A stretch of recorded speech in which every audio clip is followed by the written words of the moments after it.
10,000 و14,000 حسب المناطق وحسب النوعية. طماطم وصلت ل 22,000. القهوة مقطوعة، وتحس وكأننا في حرب. تحس وكأننا في حرب. كثير من الأدوية ممنوعة أو مقطوعة، كثير من البياس دو ريشانج ممنوعة أو مقطوعة أو أسعارها لهيب، وهكذا.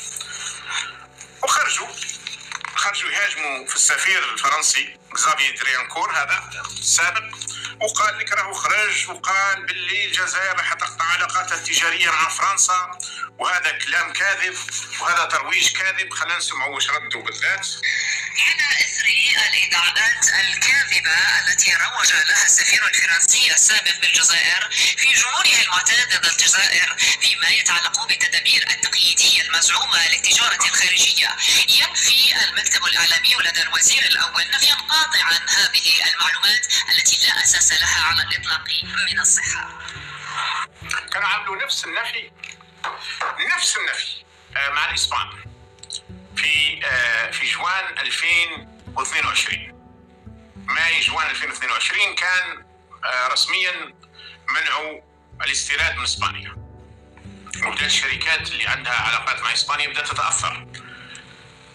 آنذاك خلوا بعض الشركات اللي عندهم ارتباطات مع كبار الجنرالات، ولكن رسميا سريا ورسميا اصدروا وثيقه قالوا لهم ما كانش دوميسيلياسيون مع الاسبان، يعني ما كانش تحويل اموال لتمويل التجاره مع الاسبان.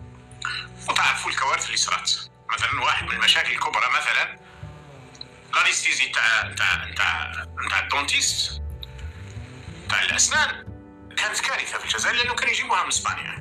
واشياء اخرى كثيره اللي كانت تجي من اسبانيا اصبحت ارتفعت اسعارها، اصبحت مفقوده من السوق. بداوا يجيبوا من بلدان واحده اخرى لكن النوعيه مش هي، السعر مش هو، الى اخره. واشياء اخرى كثيره.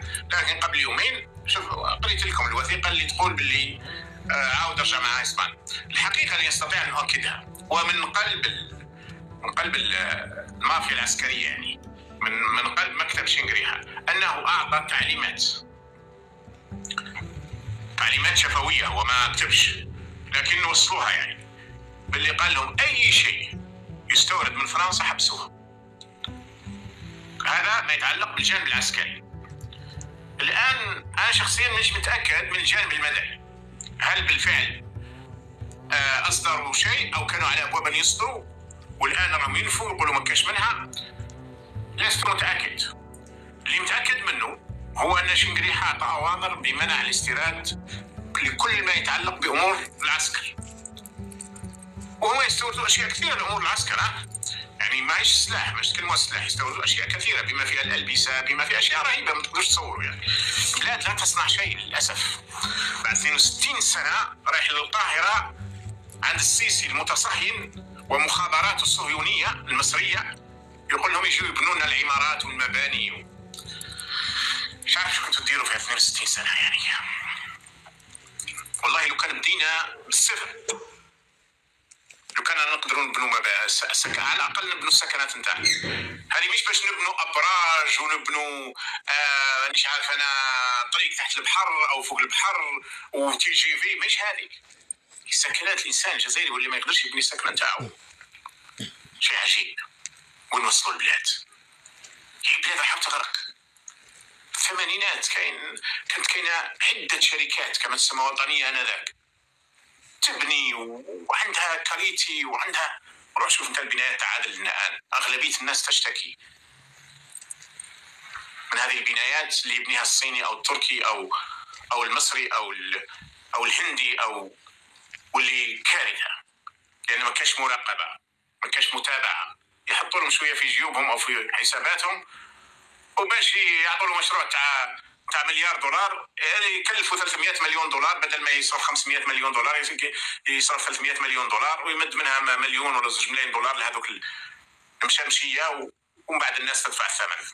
ف خلينا نشوف إذا عندنا هذاك المقطع نتاع اسبانيا، لانه انذاك كانوا قالوا ايضا انهم ما قطعوش العلاقات مع اسبانيا. سنرى. لكن انا عارف شيء، هو انه فرنسا مش اسبانيا كما اسبانيا، يعني اسبانيا، ولذلك كونه شنقريحة قام بها فهذه تدخل في حسابات معينة. لكن أستبعد جدا كما نفوا، ربما نتفق معهم أنهم يقطعوا العلاقات التجارية مع فرنسا. وش راح يديروا؟ راح يضاعفوا العلاقات هذه بدون قطعها. لكن بعض الأشياء مثلا كان مش عارف أنا يشري 10 ملايين قنطار قمح أو مليون طن من القمح من عند فرنسا، يولي يشري 500,000. وهكذا بالنسبة للسلع اللي كانوا يجيبوها من فرنسا. لأن في الحقيقة فرنسا هي جنتهم، فرنسا هي المكان اللي يرتاحوا فيه، اللي يروحوا ليه، اللي عندهم سكنات فيه، اللي يرسلوا أولادهم ونسائهم. فرنسا ولغتها هي اللي يتكلموها، بالرغم من أنها وصلوا الآن إلى مستويات ما عرفوا يتكلموا لا عربية لا فرنسوية لا أي لغة، خليط هجين. لكن فرنسا بالنسبة لهم هي كل شيء. ولذلك أستبعد أن يكون هناك قطيعة كاملة في العلاقات التجارية. مع ذلك أقول وأردد أن أي خصومة بين عصابات الحكم ومسانديه والذين يرعوه ودافعوا على هذا النظام وسندوه بقوة على فترات، خاصة في 92 وما فوق، فهي في مصلحة الشعب الجزائري، في مصلحة الوطن الجزائري، في مصلحة الدولة الجزائرية. أي خصومة بيناتهم هو أمر مرحب به، بل مشجع عليه، لأن بدون الدعم الفرنسي الخارجي فإن هذه العصابات ستنهار. هذا ليس تمني من عندي، هذه وقائع وحقائق. في 93 لو لم تسارع فرنسا بجاتهم بمليارات الدولارات من صندوق النقد الدولي أيام ميشيل كونديسيس، لكان أفلست الخزينة، لأنهم لا يعرفون كيف يديرون البلاد. دافعت عليهم فرنسا في دبلوماسية وإعلامية وسياسية واقتصاديا وماليا بكل الطرق، لأن الطرح الموجود لازم نرجع تبقى فابل، الجزائر تكون ضعيفة ومستضعفة. ولذلك هذه الفوضى في العلاقات بينهم وبين فرنسا، وخاصة تعمقت بعد اعتراف الفرنسيين بمغربية الصحراء، هذا نحن نرحب به ونشجع عليه، لأن للأسف ما زال هؤلاء ليسوا إلا برغم الخصومة. قد يجدها واحد الناس يقول لك راك تقولنا في شيء ونقيضه. لا، مش شيء ونقيضه. هذا مثل الأم الفاجرة اللي عندها ابن أفجر منها، يبقى ابنها وتبقى أمه، لكن خصوماتهم لا تنتهي، مشاكساتهم وصداماتهم وصراعاتهم لا تنتهي، لكن في النهاية تبقى أمه ويبقى ابنها. هذا العصابة التي تحكم الجزائر، وخاصة في طبعتها الأخيرة هذه، هي وليدة، هي نتيجة، هي شيء ساهمت في فرنسا بشكل واسع، لأن البديل هو حكم وطني، حكم شعبي، حكم يحب البلاد ويحب الوطن ويحب الشعب، وليس هذه الحثالات المنتشرة. أطباء ما زالوا يتظاهرون، يمنعونهم من أن يغادروا ولا يعطونهم مقاعد مناصب، يتعاملون معهم بكثير من الاستعلاء، يقهرونهم. هذه زبدة الطلبة، والمفروض النخبة اللي تدير البلاد في القادم كما هو قادم، وما مشي على الأطباء، يمشي على كل الطلبة اليوم أغلبيتهم.